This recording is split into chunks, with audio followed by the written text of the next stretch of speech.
My name is Michael, and it was through the introduction of a mutual friend that I first met my wife, Amanda. From the start, she exuded cheerfulness and sociability, and we immediately clicked. Our initial outings for meals quickly blossomed into something more, and before long, I found myself developing strong feelings for her. After 2 years of dating, we both began contemplating marriage. Living together seemed like the natural progression, and the following year, we officially tied the knot in a grand wedding ceremony. Surrounded by our closest friends, the day felt like a once-in-a-lifetime celebration. Our friends even added their own entertaining acts, making the occasion truly memorable. Married life was a blissful journey. While we both juggled our jobs, Amanda's demanding work often meant she arrived home earlier than me, dutifully preparing delicious meals for us.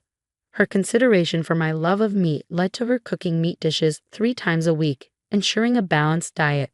Each homemade meal felt like a blessing, and I cherished having her as my partner. However, almost 3 years into our marriage, I began to notice a shift in Amanda's behavior. She stopped cooking dinner and started going out after work, leaving me alone at home with frozen meals or supermarket dishes. The change left me feeling somewhat isolated, but I attributed it to our busy schedules and didn't delve into her feelings enough. After enduring this routine for about 2 months, I realized I needed to address the situation. With work finally calming down, I took some paid leave and planned a getaway to a hot spring with Amanda, determined to reconnect and mend whatever rift had formed between us. When I entered the house, I found Amanda lying on the sofa engrossed in a fashion magazine. Her lack of acknowledgement upon my arrival struck me as unusual. "Hey, Amanda," I began breaking the silence. "I've scheduled some time off work for us the week after next. How about we go to a hot spring and unwind together?" Without glancing up from the magazine, Amanda replied, "No, I'm not interested." Her response caught me off guard, leaving me momentarily speechless. I had meticulously researched accommodations and nearby restaurants, intending to present her with a thoughtfully planned getaway. "I've been so caught up with work lately that I haven't been able to give you much attention," I explained. "I thought some time away together would help us reconnect. I assumed you might be feeling lonely too." Despite my efforts to bridge the gap between us, Amanda remained indifferent. "It's fine as it is," she remarked, still fixated on the magazine. "I have plenty to occupy myself with when you're not around. Don't worry about it." Her dismissive attitude left me puzzled and disheartened. That night, I struggled to sleep, weighed down by uncertainty and unease. The following morning, the tension between us lingered as I left for work. Unable to shake off my concerns, I confided in a coworker during lunch.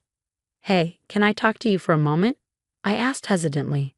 "It's not exactly a fight, but something happened with my wife yesterday." As I recounted the previous day's exchange, my coworker offered a blunt suggestion. "Could she be cheating on you? I mean, you don't have any other clear reasons, right?"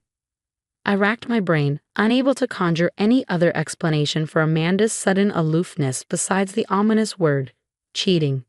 It reverberated in my mind, a weighty echo I never thought I'd associate with her. But once the seed of doubt was planted by someone else, suspicion flourished and my health began to falter under its oppressive weight.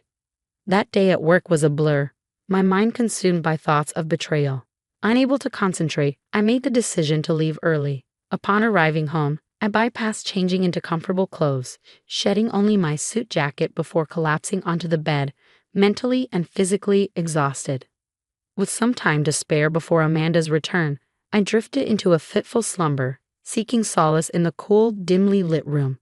My restless sleep was abruptly interrupted by the unmistakable sound of laughter and multiple voices entering the house, followed by the distinct sound of Amanda's voice. Initially, I assumed she had returned home. However, the presence of an unfamiliar male voice shattered that illusion, intensifying my suspicions. As footsteps approached the bedroom, my heart raced with apprehension. My fears were confirmed when Amanda entered the room, her expression momentarily betraying surprise at finding me there. Her subsequent words dripped with mockery as she questioned my presence. "Oh, Michael, what are you doing here?" she taunted, her tongue dripping with disdain. "I thought you were supposed to be at work." I faltered, my stomach churning with a sickening mix of dread and betrayal. I decided to take a paid day off, needing some time to process everything. Amanda's response was indifferent, her gaze shifting to the tall man standing beside her, his arm casually draped over her shoulder. "You went out," she stated, devoid of any concern for my well-being. I wanted to demand the man remove his arm from my wife's shoulder, but waves of nausea and a pounding headache left me speechless. All I managed to muster was a weak, "Well, you already know." Amanda cut me off with a brazen admission, her defiance palpable as she crossed her arms and stood her ground. "It's true," she declared, her tone unapologetic. "I'm cheating on you with this guy, and it's your fault. So no apologies from me." Her confession hit me like a freight train, leaving me reeling and utterly bewildered. Before I could gather my thoughts, she continued, dismissing my shock with a wave of her hand. "Stop looking like that," she scolded. "You've neglected me for so long. Scott treats me like a woman, and being with him fills the void in my heart. He's always up to date with the latest trends, being the president of his own company. Plus, he's fun and exciting." As Amanda praised the man, I finally recognized his face. It all fell into place when she mentioned his position as a company president. He was the head of XYZ Company, a client I had been working closely with. His meteoric rise in the industry, starting his business in his 20s, had made him a notable figure. I recalled our interactions during business meetings and exchanging business cards, never imagining that he would become a central figure in this devastating revelation. "Why?" I asked Amanda, my voice trembling with disbelief.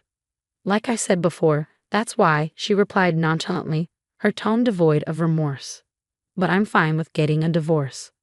The word divorce hung heavy in the air, igniting a desperate urge within me to halt Amanda's departure. Yet as she moved to leave the room with Scott, I struggled to find the words to stop her.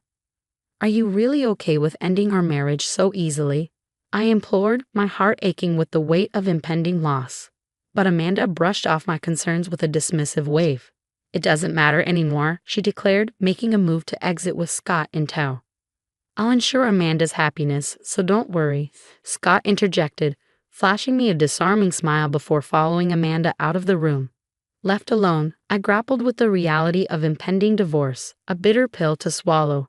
In the aftermath, I finalized the divorce proceedings and received alimony. However, the emotional toll of the betrayal left me mentally shattered, necessitating a leave of absence from work to focus on my recovery.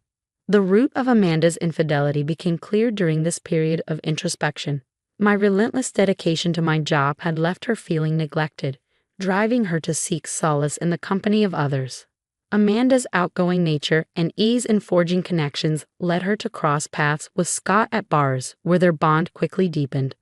During my hiatus from work, a colleague informed me that Scott's company, a former client, had relocated its headquarters from New York.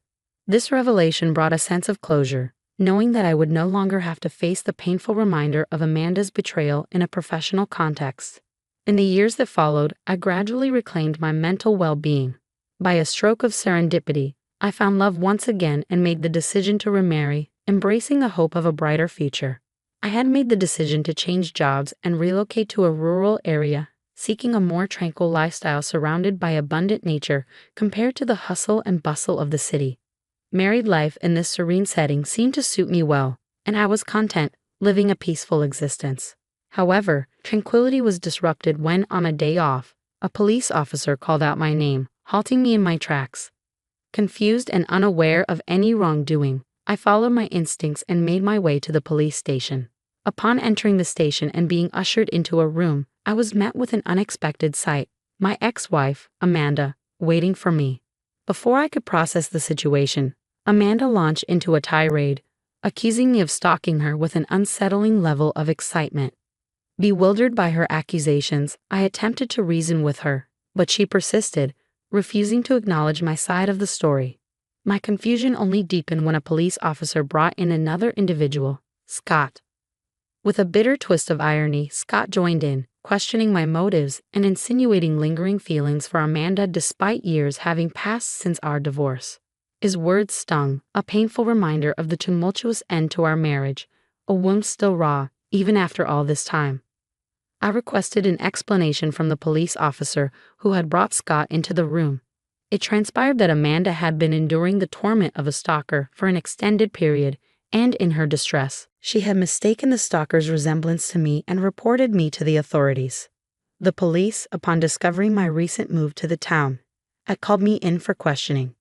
While I comprehended the gravity of the situation, Amanda's dismissive attitude only fueled my frustration.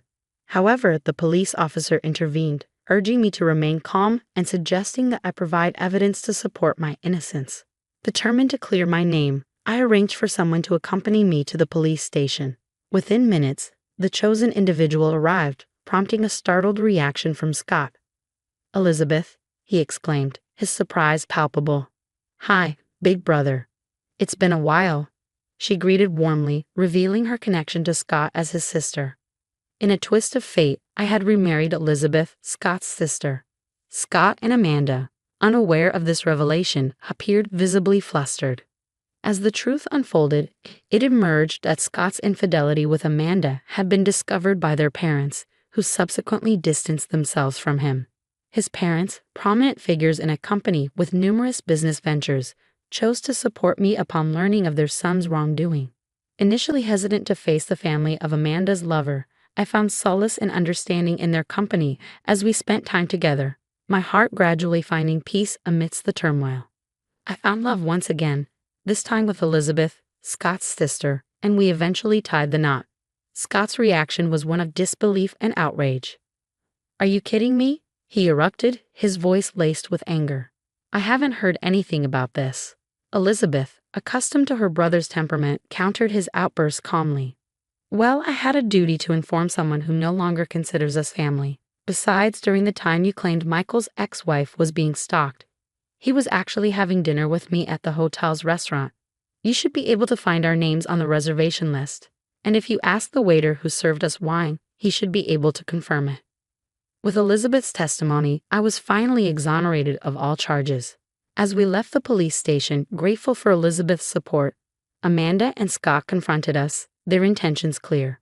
"Wait a minute," Scott interjected, grabbing Elizabeth's shoulder.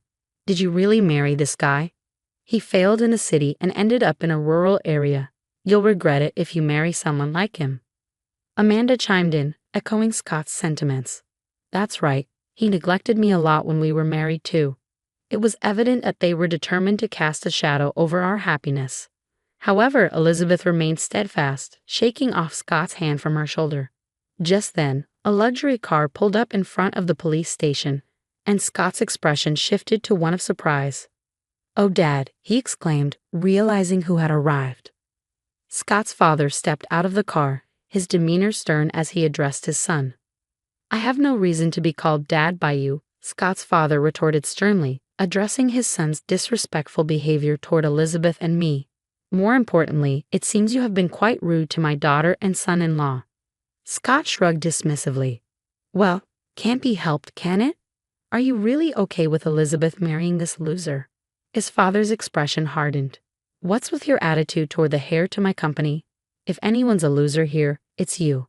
Your business only succeeded because of good luck, and you've been acting all high and mighty without even understanding proper management. You have no right to badmouth Michael. Indeed, I had relocated to this town to study as a successor in my father-in-law's business, having changed jobs to a group company based in this area."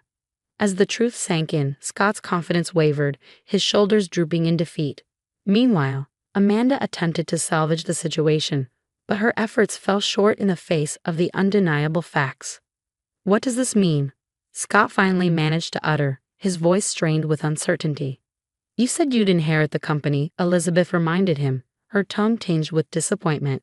"Scott's company is doing well, right?" However, the truth soon emerged. Scott's company was on the verge of bankruptcy, and considering his extravagant spending, he was likely in debt as well. Scott fell silent, the weight of reality settling heavily upon him as his father's words rang true. Elizabeth delivered the final blow, highlighting his empty promises to make Amanda happy and questioning his judgment. With the truth exposed, the suspicion of stalking against my ex-wife was cleared. In the aftermath, Scott's company collapsed and Amanda parted ways with him. Meanwhile, I found myself liberated from the curse of Amanda and Scott, living a contented life with Elizabeth.